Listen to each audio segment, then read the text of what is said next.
Happy holidays, everybody. You're not imagining it. You are, in fact, listening to a brand new episode of the Arkham Sessions.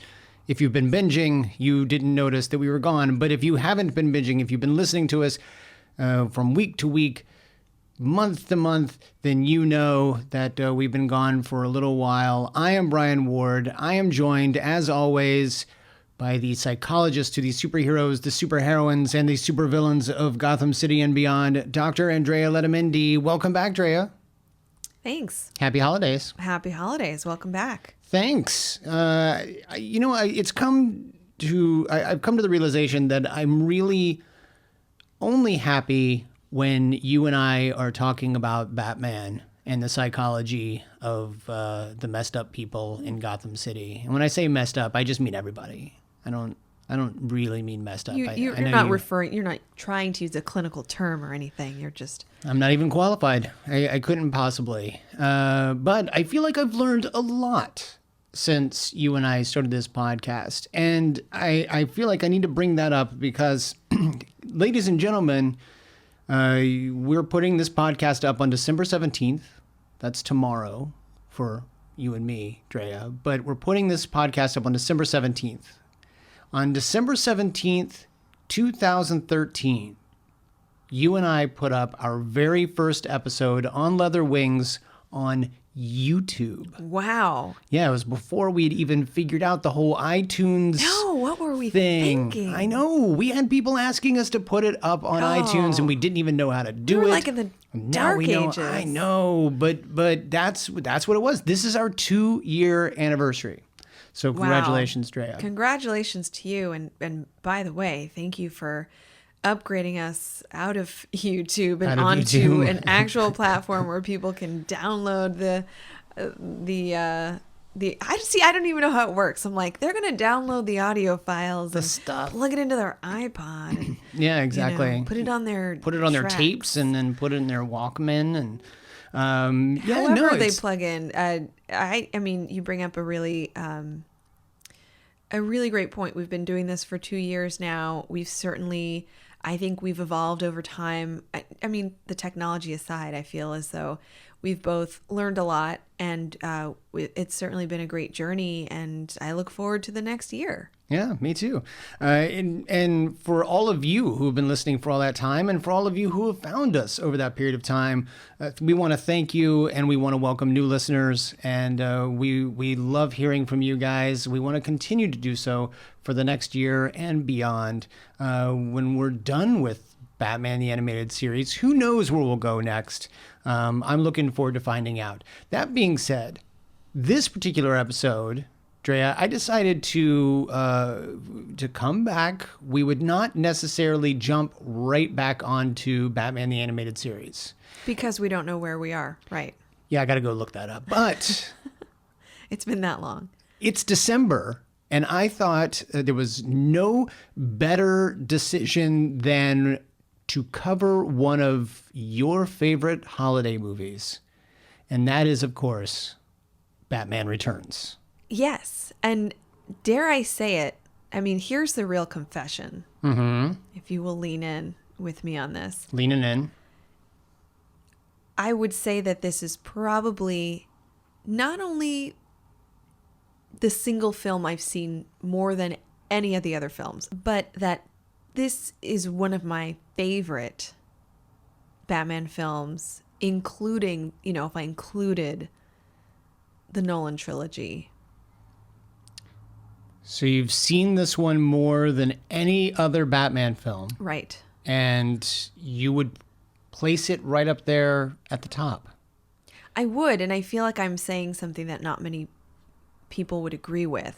I don't know. I think that there are certainly people who love Batman Returns. And I don't know that... if we were to stick to that first set of 4 films... I certainly prefer the 89 Batman. I like origin stories, and I feel like the 89 Batman got, for all the things that it sort of missed on, I think it got a lot right. And if you've been listening to this podcast for these past 2 years, you know that I'm a big fan of the idea that Batman is the boogeyman, is a mythological figure to these criminals. And the very first thing we see is, two criminals talking about the mythology that is Batman and this giant 6-foot bat figure in Gotham City and whether to be scared of him or not. And, was there blood in the body? No, it was all over the pavement. Like, that is the figure I want in Gotham City. I feel like Batman Returns, by the end of Batman, we had to acknowledge that there was a man in a suit running around in a car and with a bat wing. It crashed into the cathedral. You can't ignore this. And Right. And so I feel like Batman Returns is the beginning of the cartoony Gotham City. I mean, Well, I see why you mean that. Or I see where you're going with that. And I don't necessarily disagree. I think there is kind of a campier Yeah. tone. Yeah. But as you know, every time we do our podcast, we rewatch our material. And so in my rewatching of Batman Returns, I just want to read the little note I wrote to myself as I was rewatching it. Okay. This film is for the outcasts, the creatives, the Tim Burtons, the Oswald Cobblepots. So I feel as though, does that make sense to you? Yeah.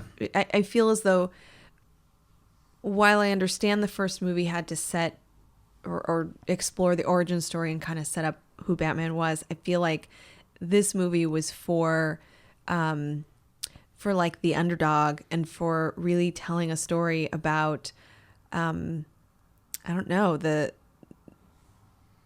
guy that grew up in the sewer. I know exactly what you mean. And I had the same thought when I rewatched it. And that is that, and not just the guy in the sewer, the running theme of Batman Returns is the little person being, propped up and Yes. raising up. You could talk about Selena Kyle, the meek secretary who is afraid to speak in a meeting, out of turn, really out of place, then becoming Catwoman, and Oswald Cobblepot becoming, this powerful figure from out of the sewers. And, Max Shreck has a great line that I think sort of sums it up later. And so I see what you mean. It's for that lowly class that wants to come up a little bit. I mean, the mere fact that he belongs to the freak show, the circus Yes. clowns, and all those Yes. folks. And so for me, again, having seen this since I was, I don't know, maybe 13, 14, and as I grew older, continued to see this movie, there is that sense that there is something about this film that to me is not so much about the story of the superhero, who has the money and the resources and the skill and the intelligence and all that. But rather it's sort of showing a cruel world and that cruelty and that pain play out in various ways and in very unfortunate ways. And there's something to that. Sure. We'll kind of talk about the film, but I'm not sure that in the way that it ends, it's it's a happy movie, or that it reconciles these issues Right. about being the underdog or about being a lower class or being marginalized. And I think that that speaks to a lot of us who are interested in the Batman lore. Right. Because I think that there's an alignment even with Batman as a character with that tone. So, so I think it's a little bit different. There are different expectations for this film. And I think it fits really nicely as a second movie Right. with that particular narrative. Yeah, I look at this movie and I see the origins of Batman the Animated Series. I can see where they would have drawn inspiration more from this than they would have from the original 89 Batman. Now, many have said that Batman Returns is considerably darker than Batman. And I don't know that I agree with that. I think it's certainly more violent. I think it's certainly gruesome. But I don't know that I would necessarily say it's darker. Now, I would say it's deeper with the various psychological themes. The very first thing we see in this movie is little Cobblepot being born and then abandoned. And that is a horrible thing to start out on, but it sets the tone for this film. And it's like you said, the rest of the movie is all about the abandoned. It's all about the mistreated, the ones that are outcast. It's interesting because they're almost all the same person, just different facets of that person. And I want to start to talk about that. Now, we're going to jump right into the movie. For those that aren't aware, Batman Returns was obviously the sequel to the 1989 Batman, directed by Tim Burton. And Sam Hamm was brought on to write the sequel to Batman Returns. The majority of his draft is not what's used. The majority of what we see in Batman Returns was actually written by Daniel Waters, who many would know as the screenwriter of Heathers. So if you wonder where the dark satire, the dark comedy comes from, I think we have Daniel Waters to thank for that. It also had an uncredited rewrite by Wesley Strick, who basically created a lot of Penguin's sort of master plan. So I want to talk about the movie, but we're not going to go our regular route of going scene by scene and talking about it that way. I want to focus on the characters in this episode. And I want to focus on 4 characters in particular. I want to focus on Max Shreck, who's played by the brilliant Christopher Walken, who, by the way, Tim Burton needed to be convinced to use. As Marion Doherty, the famous casting director, once said in an interview, Tim was terrified of Christopher Walken and didn't want to cast him. So, and of course, if you're familiar with Tim Burton's work, Christopher Walken then ended up becoming the Headless Horseman in Sleepy Hollow. So let's talk about Shreck. Shreck is an incredibly shrewd businessman. He seems to own sort of a Bloomingdale's, Macy's, sort of. He is a businessman who has his fingers in many, many pies. Seems to be the Santa Claus to Gotham City. Santa Claus? Afraid not. I'm just a poor schmo. Got lucky. And sue me if I want to give some back. Off the bat, what's ominous is knowing that he wears black leather gloves indoors. Right.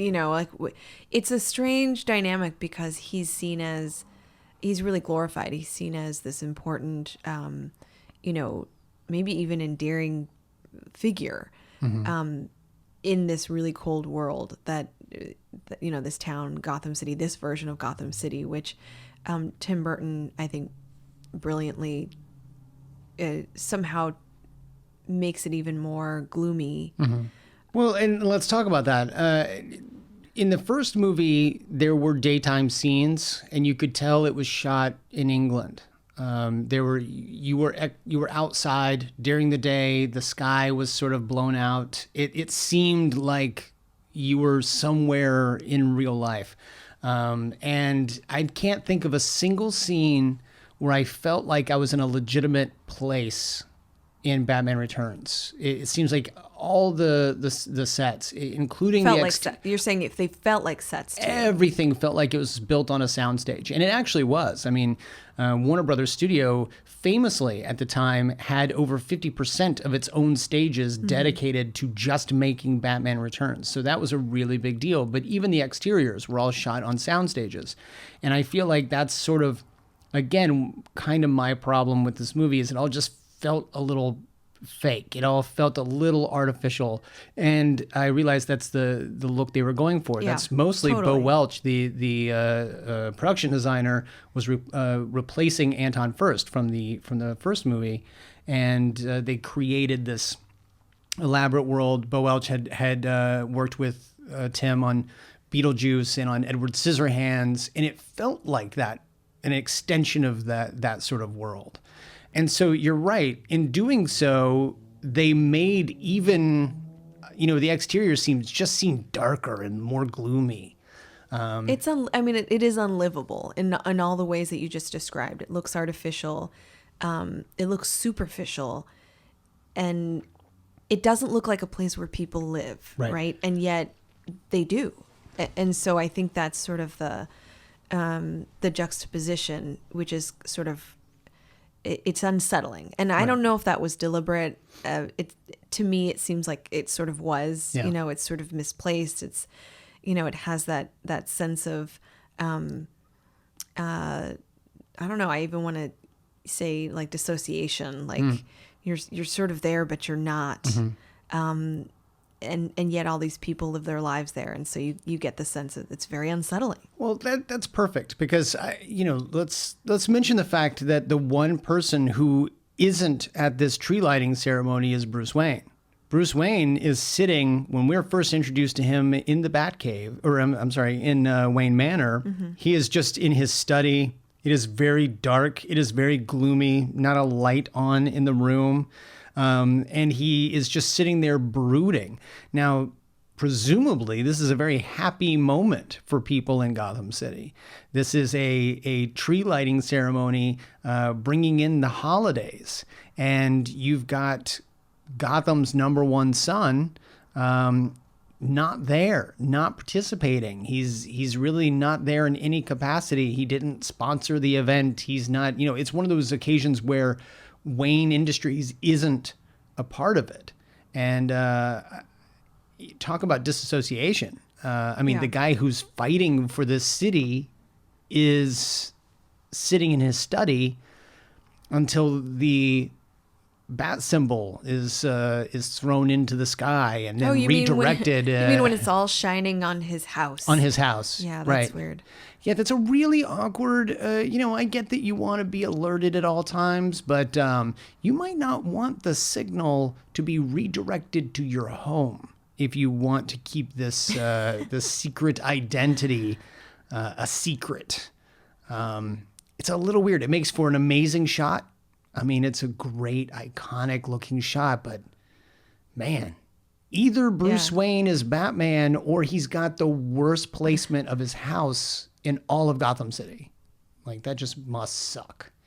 But I want to talk about Max a little bit. He's a character that we didn't see before. He's definitely got this narcissistic quality about him, where he is certainly the most powerful man in town, at least that that we know of. Other than Bruce Wayne, right? He's sort of like the evil Bruce Wayne, if you think about it. Yeah. I think very much of this movie is all about different facets. And later on, Bruce makes a comment to Selina about you and I are the same, split right down the middle. And I feel like many of these characters are just like Bruce, split right down the middle. I think you're right. I think Max Shreck is very much what Bruce Wayne could have been had Bruce not had a mission.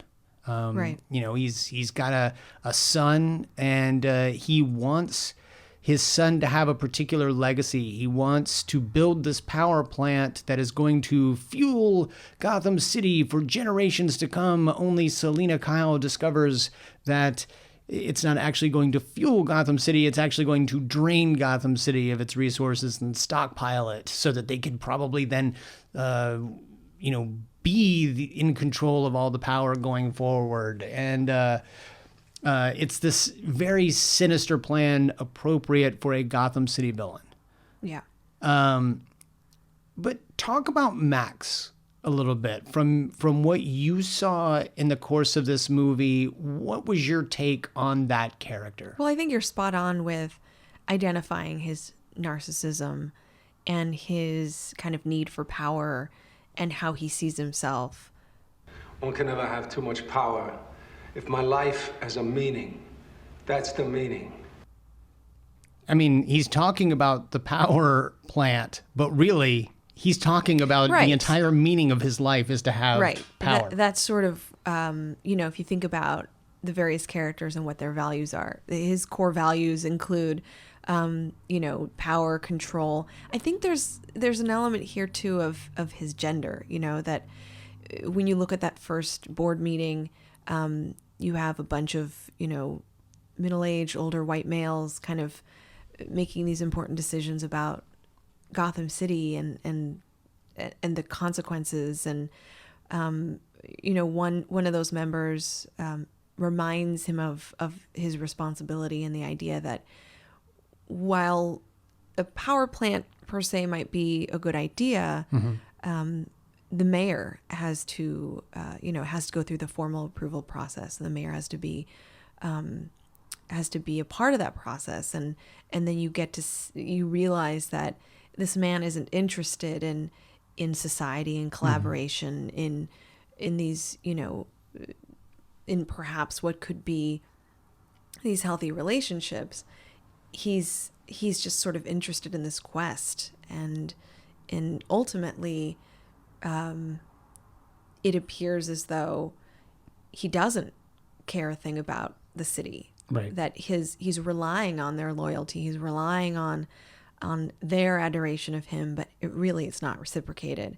Yeah. And so then, you get a sense that that he's really sort of this focused man who's very empty. It's just about this particular objective. Yeah, as he tells Selina, this power plant is my legacy. It's what I leave behind for Chip. Nothing must prevent that. Chip, of course, is his son, right? Which I noticed something later on in the film that I thought was interesting about their relationship. But I guess if there's one thing human about him, it's that his son is important, and of course, his son is really barely in this film, but is right, which might be for the best. Yeah, Did that actor ever go on to do anything? Oh, that actor did many things. Andrew Brynjarski. In fact, one of my favorite performances is in The Program, a movie about college football with James Caan. This is why you're my co-host, because I basically Google. I use you as a movie wiki. So right there, we heard audio from him just before he kills Selina Kyle, or so he believes. This is a man who's willing to do that and not think twice as long as it gets him what he wants. Drea, we have spent episodes and episodes and episodes talking about characters like the Joker and the Penguin and the Riddler and all these other supervillains. When you look at a character like Max Shreck, who is willing to do something like murder his own secretary, who admittedly was nosing around and then copped to it. I don't. She even explained how she did it. Right. So she guesses his password, goes into his protected files, and realizes that his so-called power plant is a capacitor. Right. So describe. If you were to look at this character, is there anything that is a red flag for you? Is there anything that you would start to pursue, not necessarily as a diagnosis, but maybe in your treatment of Max Shreck, should he end up on your psychologist's couch or in your office? I'll say a couple of things out of context. And this is important to emphasize in that violence alone, whether, there are gradations, of course. There's, of course, different types of violence: assault, sexual assault, and homicide. Up till the point where he confronts Selena, we're not aware of his propensity, the likelihood that he would murder somebody. And I bring that up because something that people tend to think that they could predict is criminal violence, and in particular, homicide. Right. And so the one thing that I wanted to say out of context was your best predictor of violent crime is a history of violence itself, not a particular diagnosis, not mental health in the broad sense, not even weird behavior that some people will say, well, that guy lived alone, or That guy was Christopher Walken. that guy talked a little oddly. You know what I'm saying? That while we can maybe in retrospect put a file together, which they often do, in the media, here are all these odd behaviors. Right. We pull apart, we cherry pick certain things. But you could also, what you're saying is you could spend 90 years with those odd behaviors and never kill someone. Or you could spend 25 years or 30 years with odd behaviors and kill someone, and you wouldn't have been able to predict it. Just like with Max Shreck, we see that he's mean. Yes. We see that he's shrewd. We see that he's greedy. We see that he's power hungry. But at no point in time are we led to believe that he would kill Selena until he actually pushes her out the window. Based just on this film, on his behavior in this film, you're right. And so, and that's exactly kind of what I want to point out within the context of the movie, in that we had this is what actually is great about that particular scene. Okay. Go ahead. Intimidate me. Bully me if it makes you feel big. I mean, it's not like you can just kill me. Even she doesn't think that it's possible. Yeah, and in your first viewing of this, you're like, oh, right, and then he pushes her out the window, which is well, and not horrific. only that, he teases about it and then backs off as if he's not going to do it and then does it. So it's even more sort of sadistic, where it's like he could have just pushed her, but he joked with her first. Right. And I get, that there's a cinematic tension and payoff with that kind of thing. But my point is that, just like her, we would have no clue that he would be capable, that he's a person capable of committing homicide. And yet he does. And so my answer, this is a long answer to your question, but I'd say we really didn't have a lot of predictive behavior. We didn't have evidence. We didn't really have these incidents of violence and other criminal behavior that would lead us to predict this. And so it's kind of a frightening aspect about this somewhat cool, mysterious, certainly narcissistic, but now unpredictable guy. Max is abducted and is brought down to the sewers, meets the Penguin for the first time. I believe the word you're looking for is...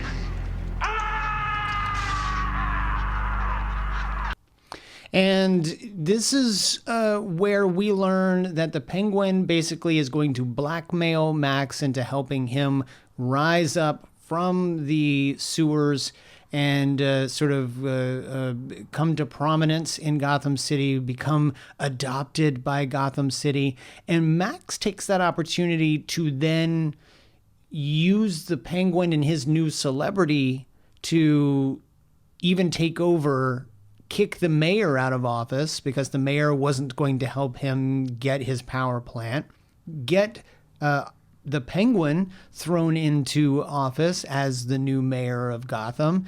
And he basically turns this relationship around and starts to control the Penguin, or so he thinks. He learns basically that you can't control the Penguin. Right.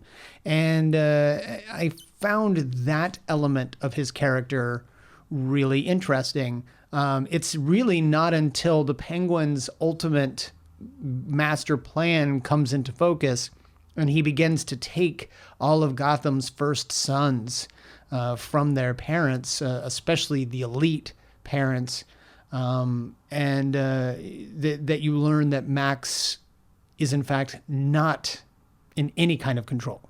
Right. There's almost for me a shift with Max's control and power when the Penguin basically rises from the ground, into that very elite party, and he decides to take Chip, of course, Max's son. Ostensibly, he's going to kill him. He's going to bring him down to the sewers, and along with all the other firstborn sons, Chip will die. Not Chip. If you have an iota of human feeling, take me instead. I don't. So now. I'm the one you want. Ask yourself, isn't it Max Shreck who manipulated and betrayed you, eh?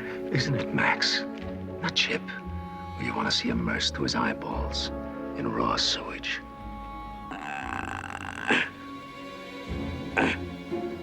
Okay, you got a point. And for the rest of the film, Max goes from being a hostage to a caged victim, literally in a birdcage for a good part of really the climax, the third act here.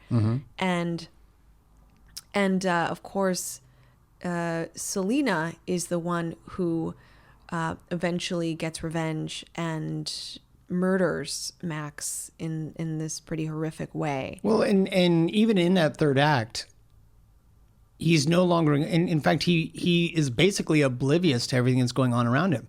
He doesn't realize it's Selina until he hears Batman, and at this point, really Bruce Wayne, refer to her as Selina, and she seems to have a thing about Max. So he puts two and two together.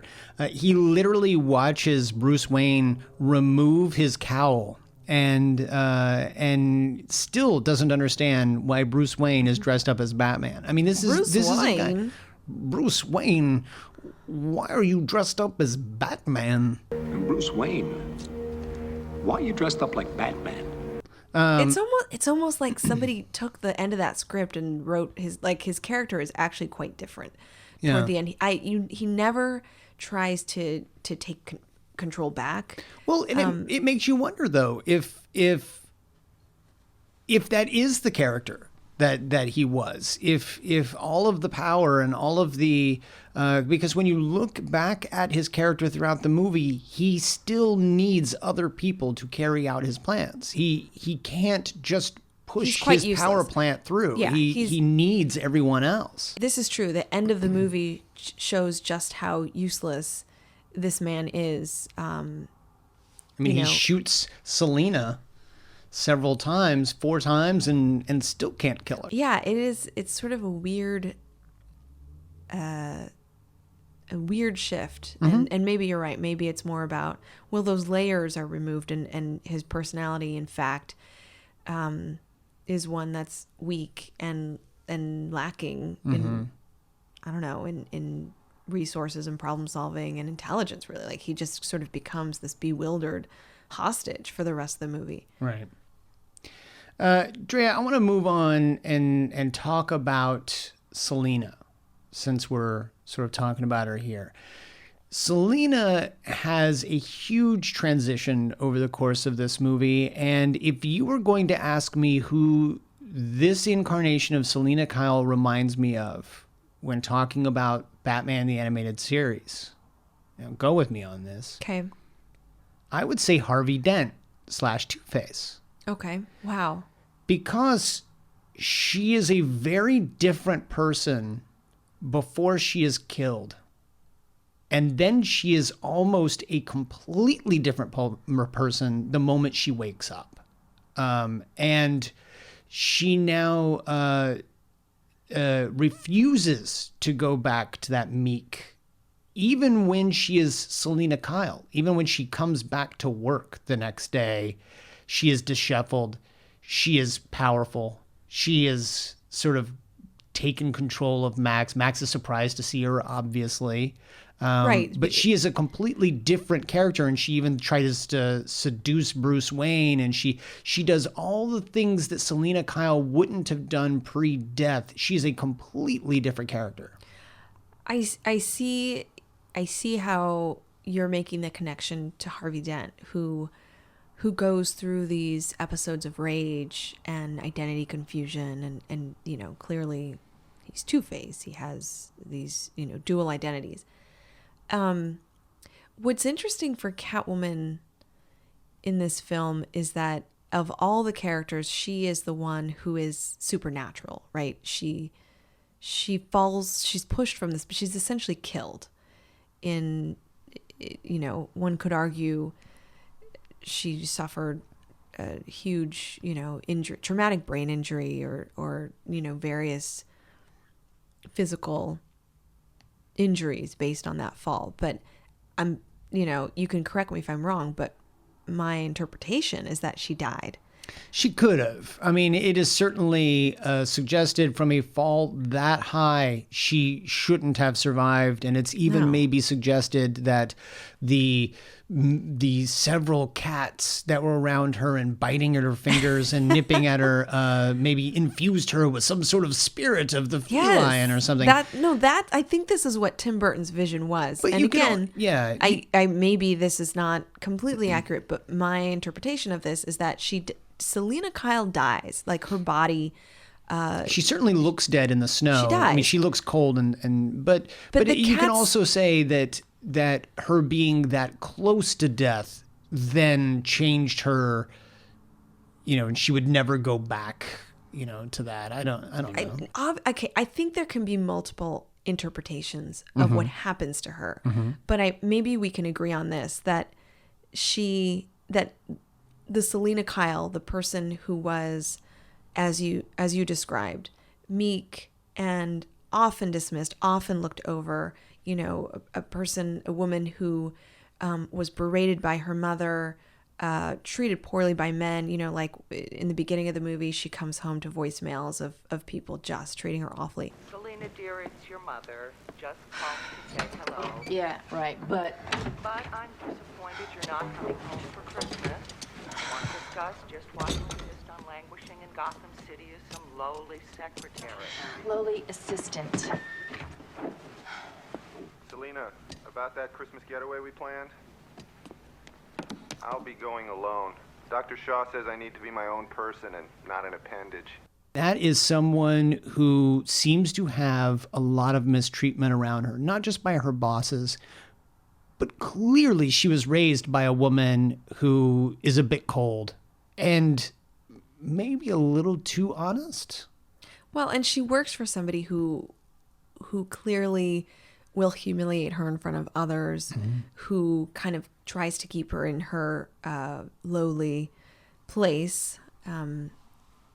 I think that I'm not at all saying that she's surrounding herself with people that mistreat her, but certainly that in this snapshot of her life, she's in a place where all of her relationships are unbalanced. After that person dies and the cats eat her face and fingers, Right. Which, by the way, if I'm going to die, I want cats to be my final.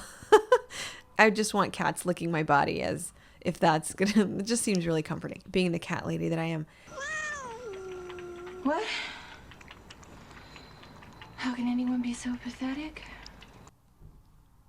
Duly noted. Anyhow, so the reason I say that this is a character that's different than all the others is that already she's survived this fall, right? Whether she was injured from it or she actually now has risen, you know, that she's had this second opportunity at life. She has these abilities and powers that she didn't have before, or presumably she didn't have before, right? We see that she cartwheels through. She has all these acrobatic skills and fighting abilities, and so it's, you know, and again, for the film, we don't have time for her to go through that training, right? Like, we need her to have those abilities, but she goes through this transformation in her identity and her abilities and her personality, and it's not a smooth transition. Honey, I'm home! Oh, I forgot. I'm not married. So one would think she's just making a little joke there as she walks in the door, but much of her life seems to be very routine. I think she does that every single night because she falls out the window, she is revived by the cats, she goes home. What happens? Honey, I'm home. Oh, I forgot I'm not married. And she fumbles through the routine. Now, the routine is identical to what we saw before. So I get the sense that this isn't just something that she did that one time and now she's repeating it. She probably does this exact same routine every single night that she comes home. And then again, she plays her voicemail, and then she hears one in particular, and let's check it out. Hello, Selena, Kyle. We're just calling to make sure you've tried Gotham Lady perfume. One whiff of this at the office and your boss will be asking you to stay after work for a candlelight staff meeting for two. Gotham Lady perfume, exclusively at Shreck's department. Now, for starters, this is an awful advertisement. This is an awful advertisement. Hey, we're promoting the idea that there could be sexual harassment at the workplace. You're going to wear this perfume, and your boss is going to hit on you. Isn't that what you've always wanted? But she snaps, and I know you don't like that. No, I hate that term. But let's talk about this episode. She goes through what appears to be kind of like this rageful, violent episode where, you know, she starts with the stuffed animals and puts them down the drain and turns on the garbage disposal. She's taking black spray paint and spray painting her dollhouse and breaking windows and smashing things, taking a frying pan. And I mean, you have... I especially like the neon light that goes from hello there to hell here. Yeah. It's interesting because you have these images, these violent images against feminine objects and ideals, right? The dollhouse with the bed, the kitchen, the frying pan, the stuffed animals, the pink walls, you know, these... The vinyl coat. Yeah, well... She certainly has amazing skills with a sewing machine. Yes. As we and find like out. One piece of She takes leather. one tiny vinyl coat and creates an entire bodysuit out of it. Now, granted, it's a very tight bodysuit, so at least, you know, there is a limited amount of fabric, but she did an extraordinary job with that. So it's sort of she's striking against the feminine ideals, and she's like finally striking back at the mistreatment. And so while I think this scene is sort of, I mean, it's really fascinating because it's like a 180 for this person, but I think that in a way it's justified. Like, you know, yeah, these are the actual feelings you've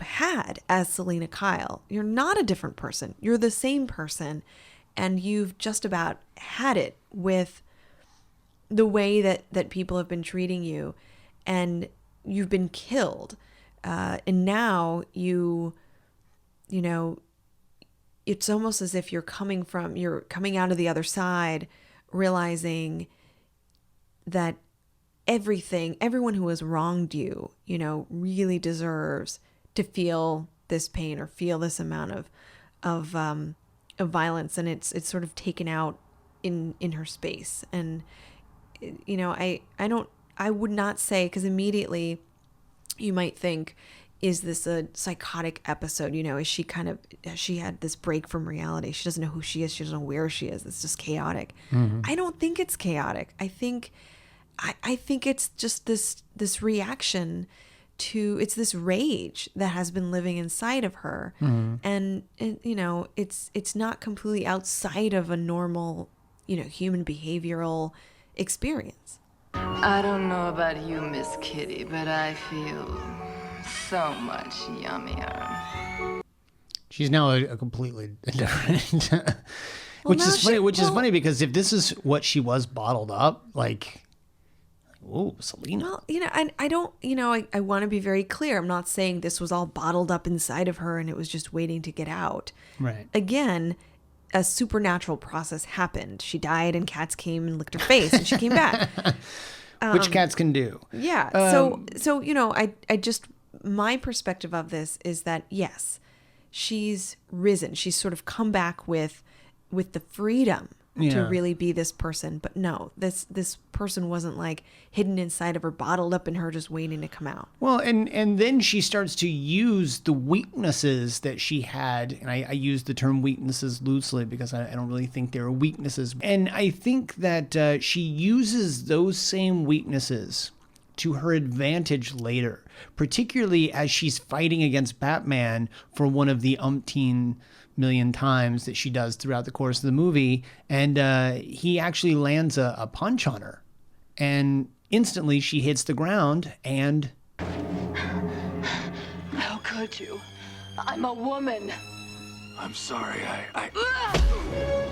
I mean, you know, she takes that opportunity to use I'm the weak woman. Meanwhile, she's just drawing him in and taking him off guard. And that's one of the few times that we see Batman completely off guard.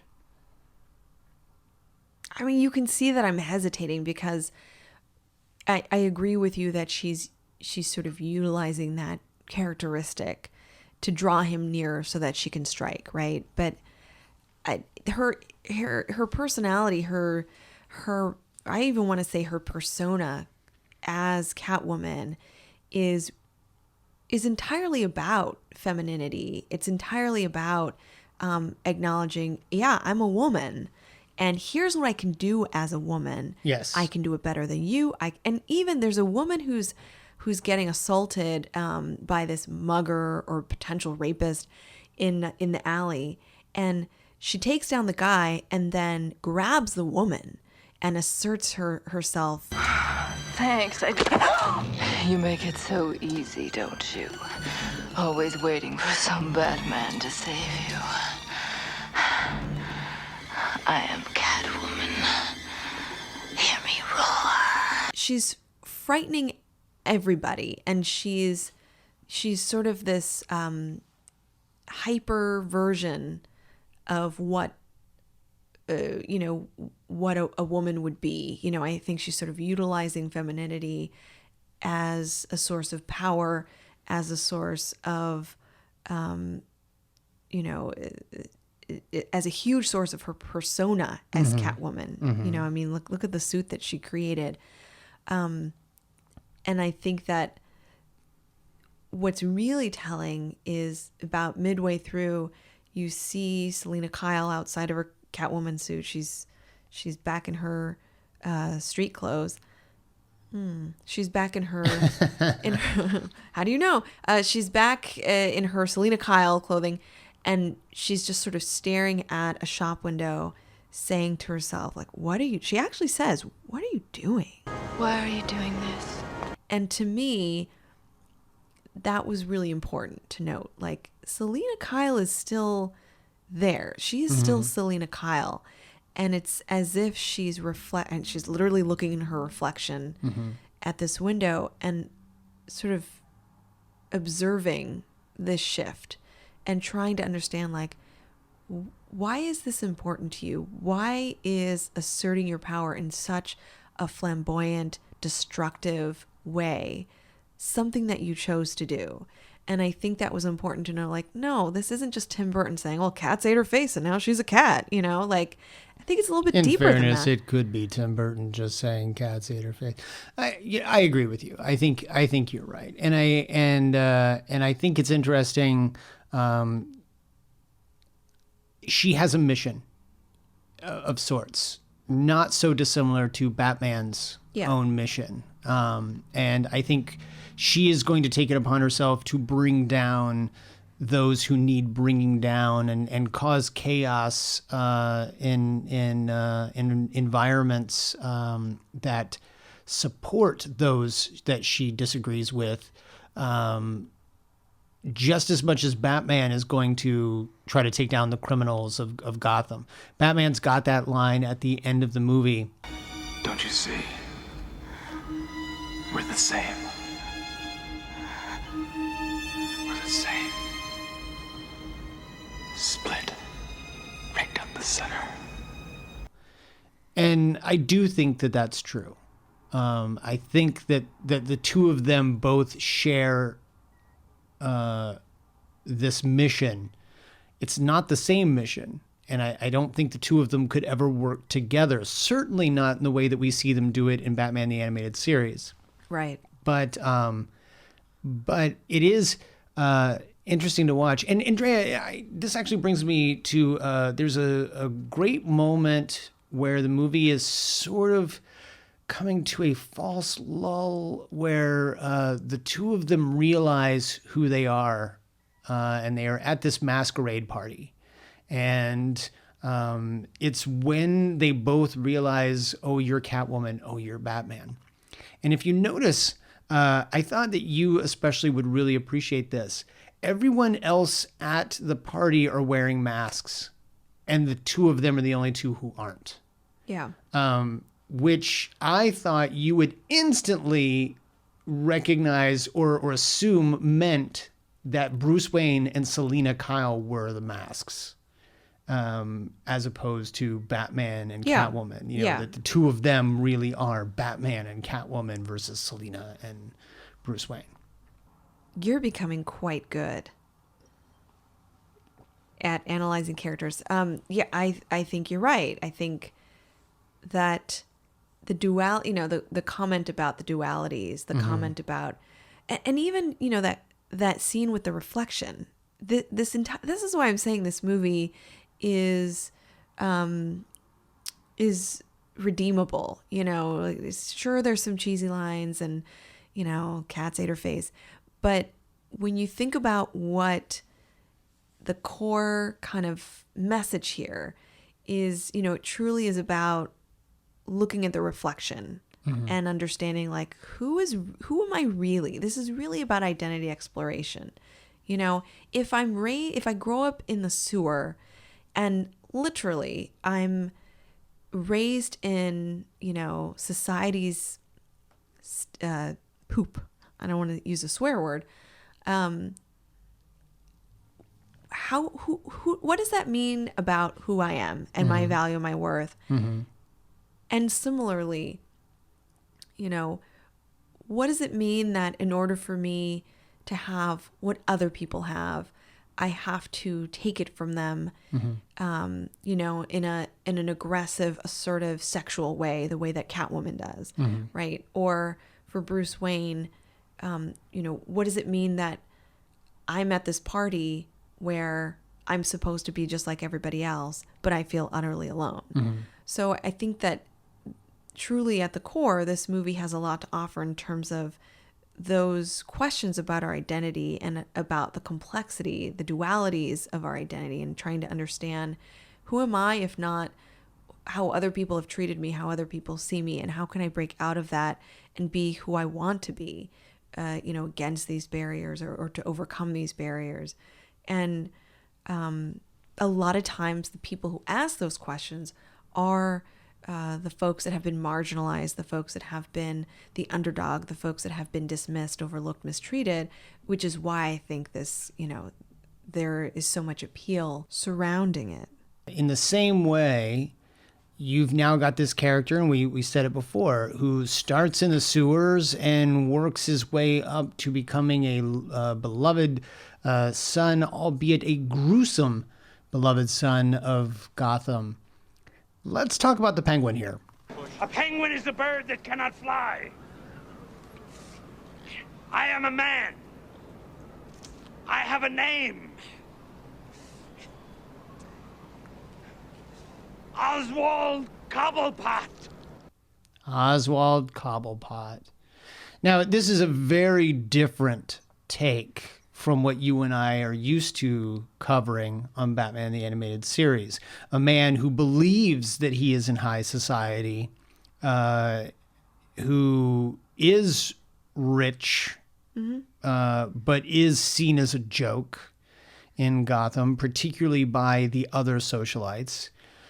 This version of the Penguin is seen as a freak, is seen as someone who is a bit nightmarish.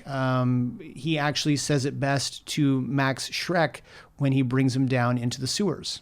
Odd as it may seem, Max, you and I have something in common.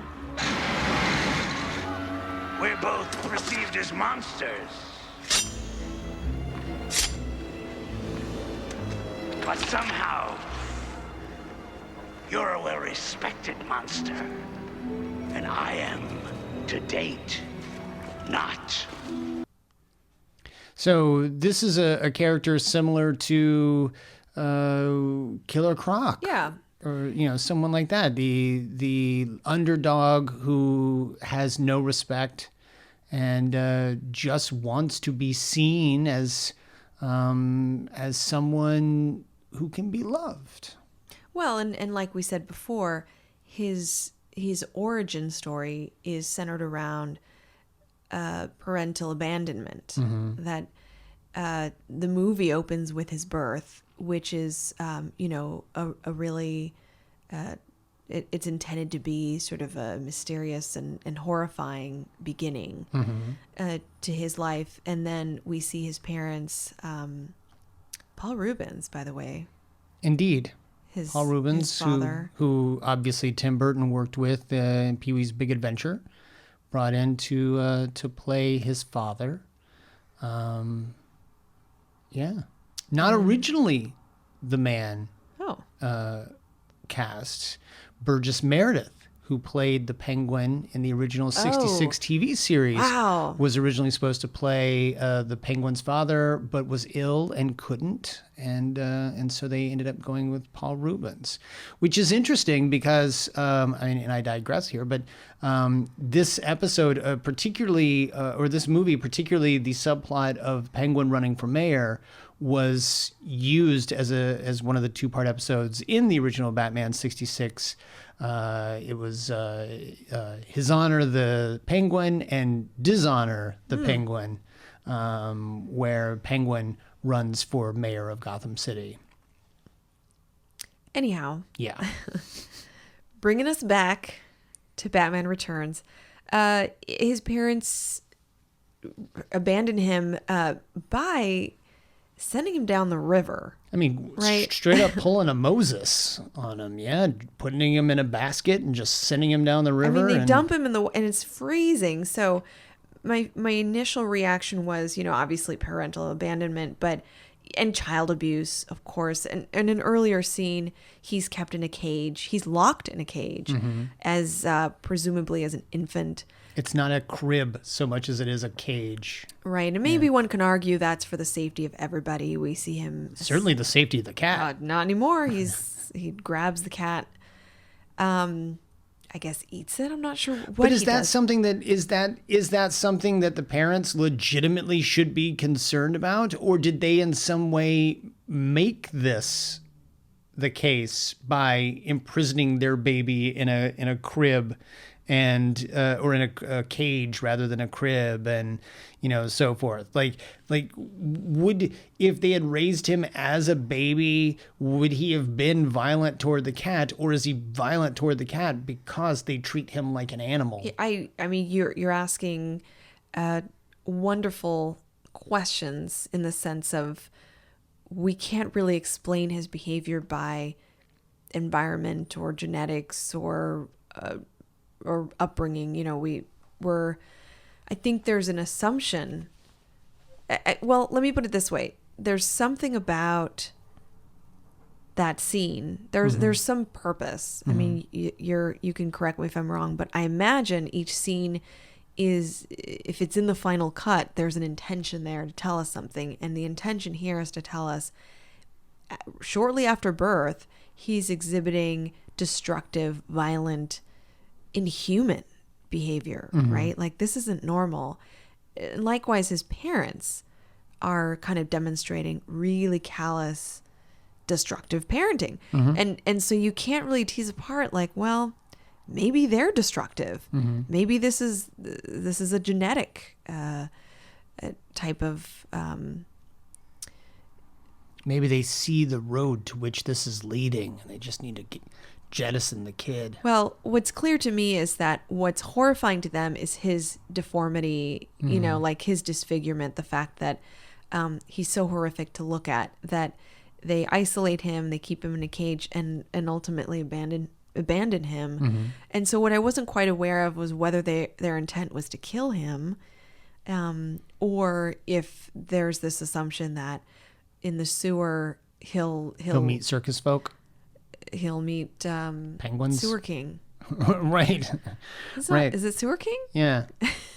Or, you know, just a band of emperor penguins who are hanging out there for whatever reason, because they're the ones who find him. The basket washes up the emperor penguins who are hanging out in the sewer, I guess, just pick up Oswald and bring him up as their own or something. Well, and he does find other humans to kind of cohabitate. Right? Yeah, he becomes a circus freak. Again, not unlike Killer Croc in the Batman the Animated Series storyline, and then this circus band sort of become criminals, and a lot of them are caught. Everyone but the aquatic bird boy. Why they can't just call him Penguin? I don't know. They call him the aquatic bird boy, But you know, he has disappeared before he could be questioned, and so I thought that was all very interesting. A lot because of the way that Bruce is handling this. When Oswald meets Max, he gives him a sob story. I wasn't born in the sewer, you know.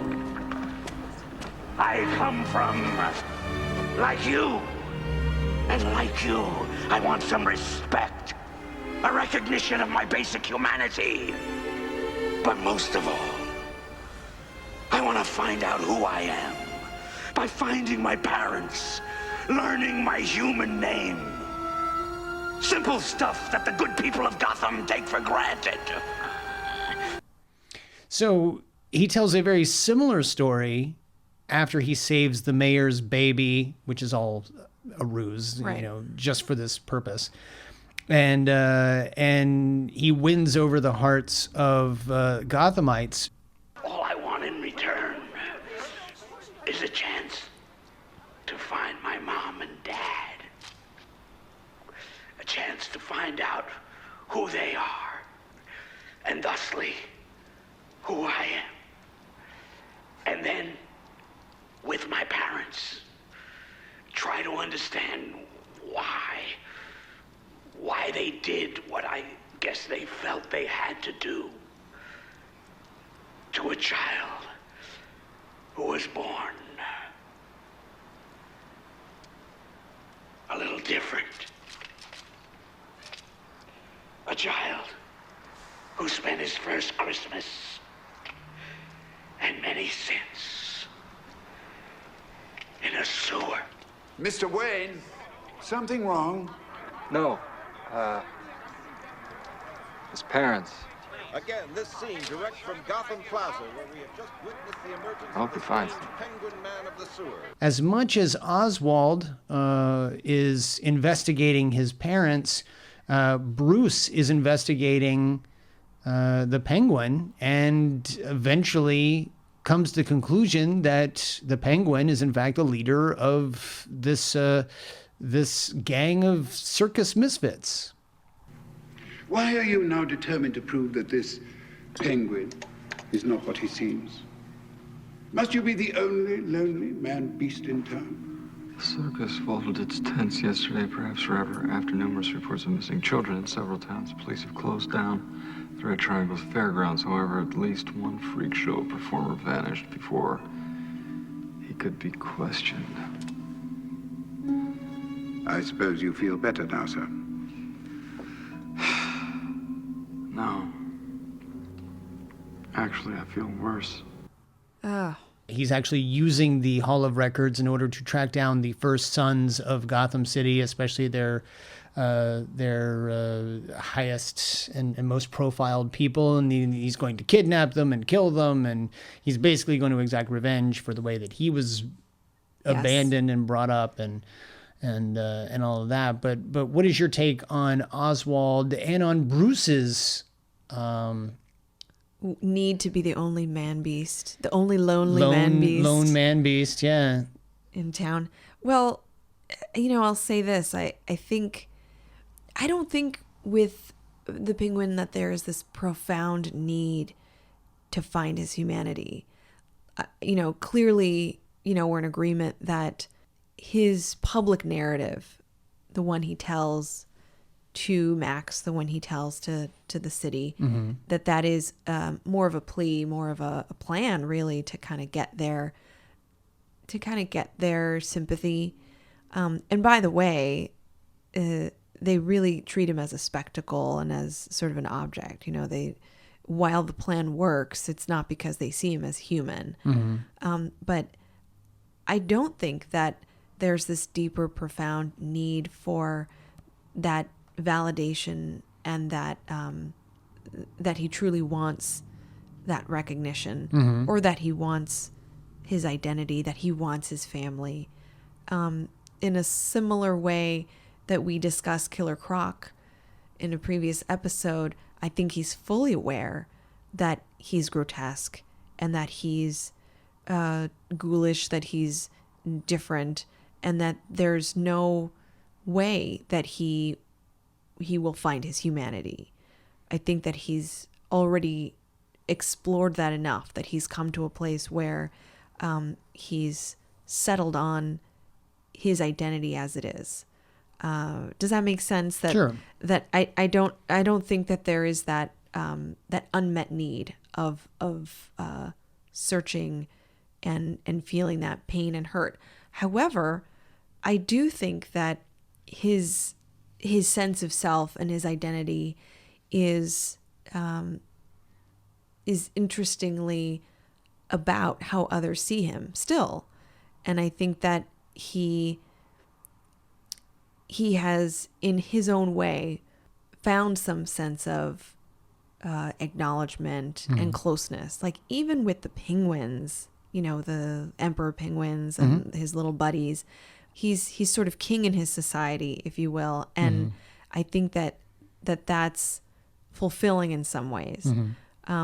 What's interesting is that while he's also found some interesting social relationships with those circus folks, he's also very willing to kill them, right? So toward other human beings, his willingness to murder and to enact violence and to sacrifice other lives, like, that's all very apparent. Well, and they only have loyalty to a degree, because at the end of the movie, as Batman is closing in on their location, they abandon him again. And suddenly, once again, the Penguin is found by himself in the sewers.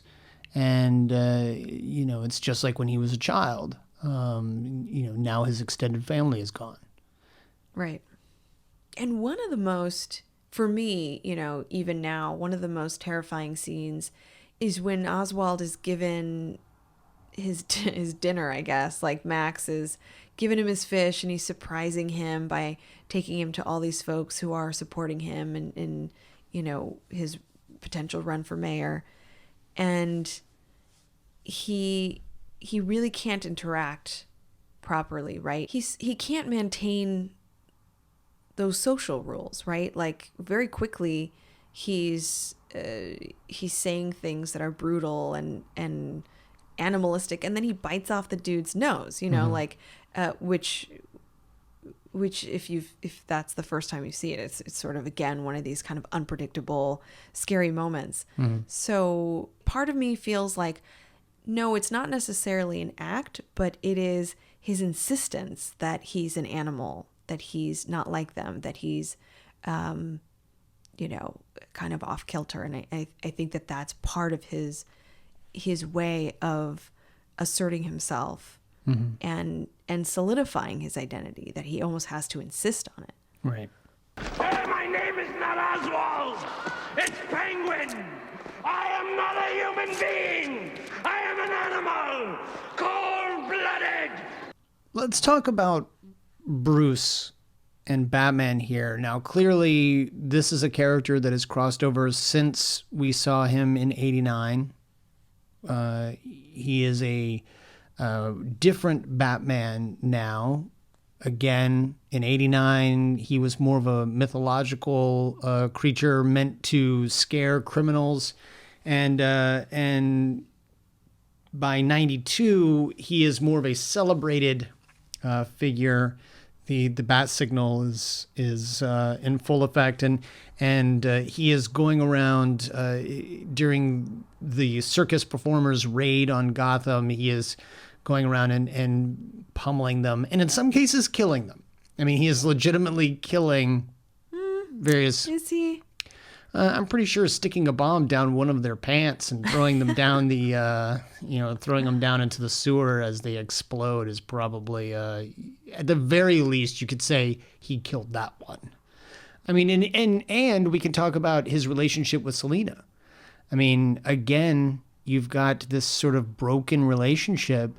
Bruce seems to be attracted to, I don't want to say the damsels, but the women who maybe have a little bit of a twisted side about them. Right. He does ask her, or he does mention her dark side, which is intriguing to him. And he also talks about the reason why he and Vicky didn't last. What went wrong? Hang on. I think I know. You kept things from her. No, told her everything. Huh? And the truth frightened her? Well, there are two truths. You know, and she had trouble reconciling them because I had trouble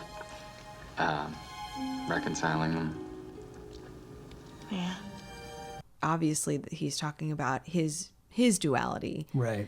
And in that scene, he seems, he doesn't even seem regretful about that. He sort of seems okay with it, right? Like, we couldn't reconcile that I have this issue with duality, and that's sort of how I'm going, like, I'm not going to reconcile that either.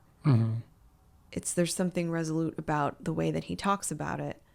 I don't know. It's not hopeful. It's sort of, there's a vagueness, but there's also a sadness about that. Until the end, when he reveals himself as Bruce Wayne, he takes off the mask, which is supposed to be this symbolic, I'm no longer hiding behind something. This is me. This is the real me. You and I can go off. And he even says we could go home together. Like, we could leave this place and we could go home. And you get the sense that he's making that effort then, but she is unable. Well, to do you believe reconcile. him? So in that moment, do you believe that he is, Yes. authentic? Yes, because I don't think he would take off the cowl in front of Max Shreck if he weren't authentic. I think he's Batman. He could have figured out some other way to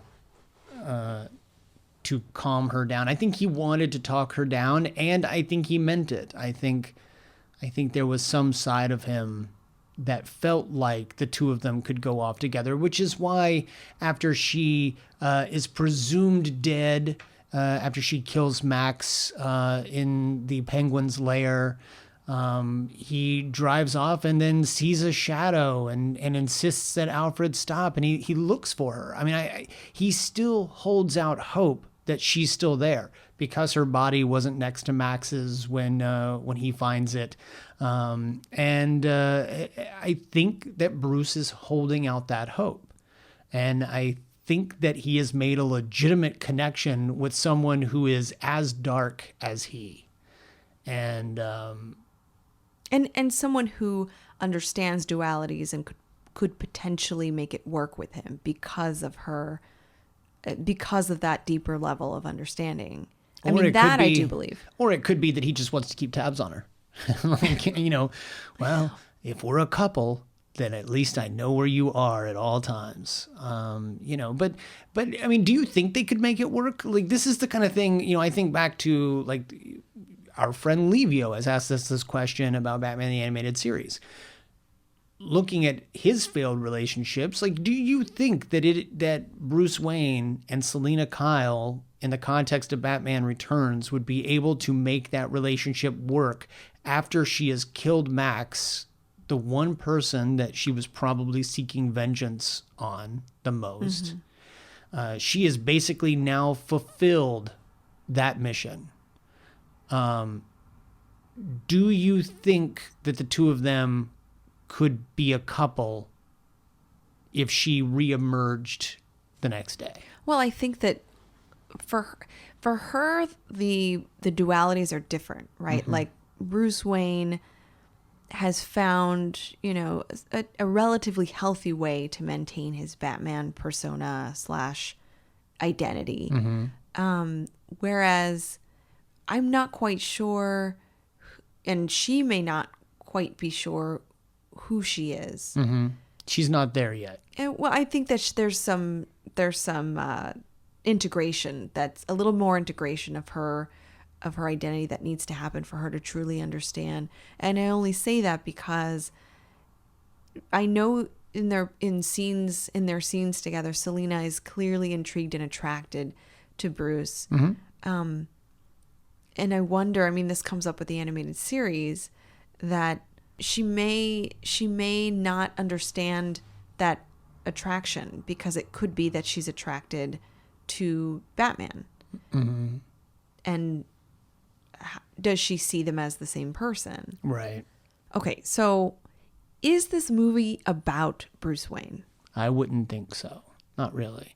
I mean, I think it is to the degree that he is seeing other people around him, and he has been in the positions of all of them before. So it's similar to the animated series in that we have multiple characters who struggle and face adversity and fail and succeed in various ways.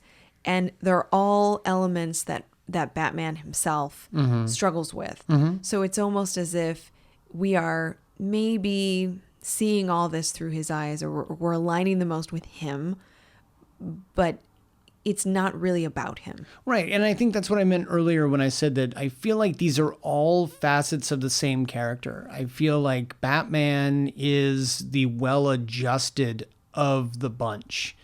And I don't necessarily mean that he's well-adjusted, but if you were to look at them, he is the character that has been going through this the longest and has been able to figure out how to maintain it. By the way, when I say going through it the longest, I have to bring up the fact that we see Oswald dropped off as a baby. There was a toddler, certainly within his first year, prior to going into the basket. And then we are told that this story takes place 33 years later. I should bring up that the character is played by Danny DeVito, who at the time was 48, and he's meant to be a 34-year-old 34 in this movie.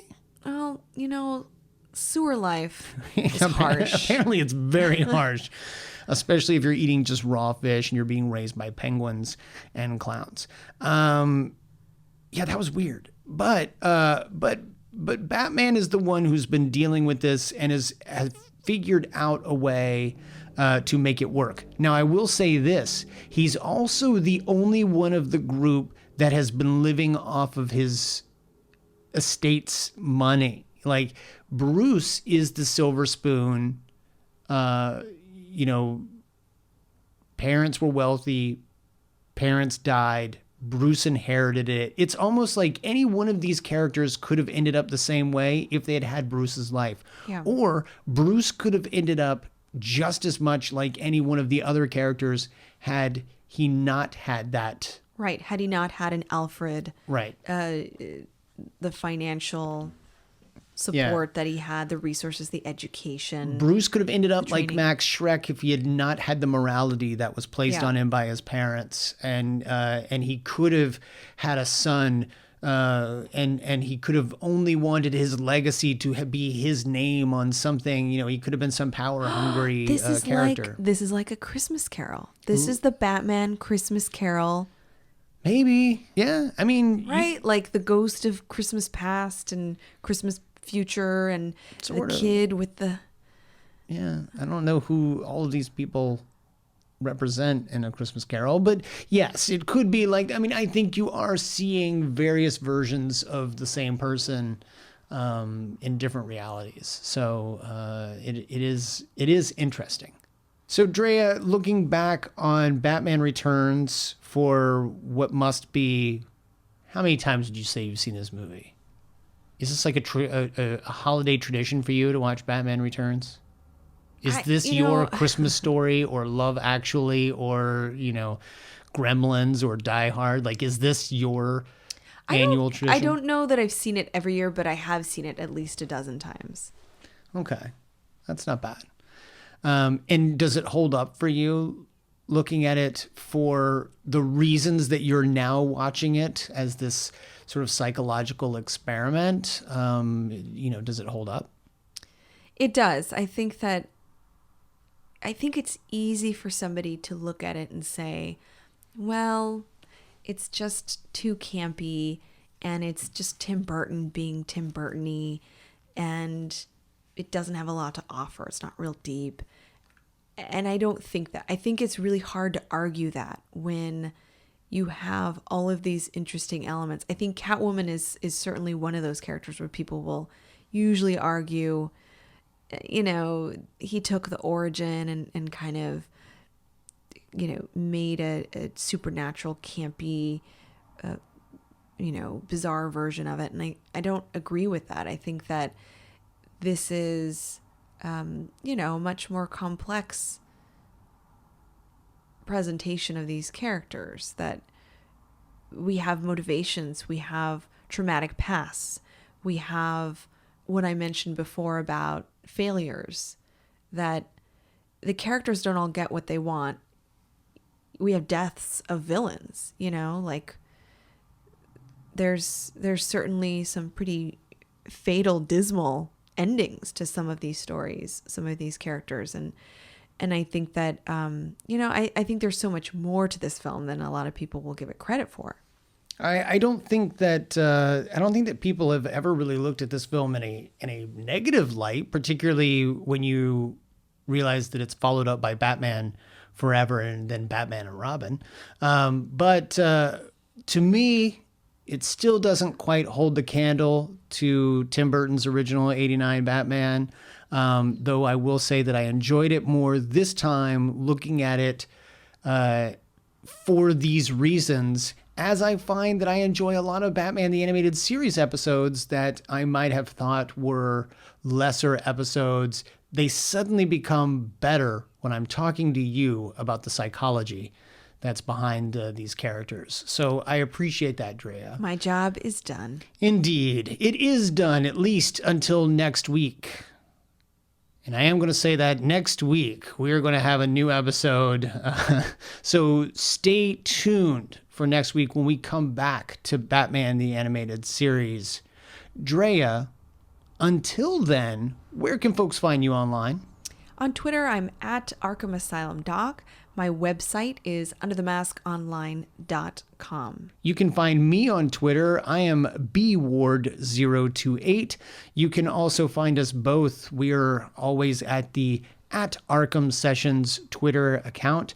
And you can follow our family over at Fanboy Comics. On Twitter, they are at Fanboy Comics, comics spelled with an X, or you can go to their website and check them out. Check out all of their comics, all their podcasts. They are great people and certainly the types of folks you want to follow. You can also email us anytime with your questions or comments. We are arkhamsessions@gmail.com. Until next week, I promise next week, I'm Brian Ward. I'm Dr. Andrea Letamendi. And together we are... on vacation next week. No, we're back. We're back next week as... the Arkham Sessions.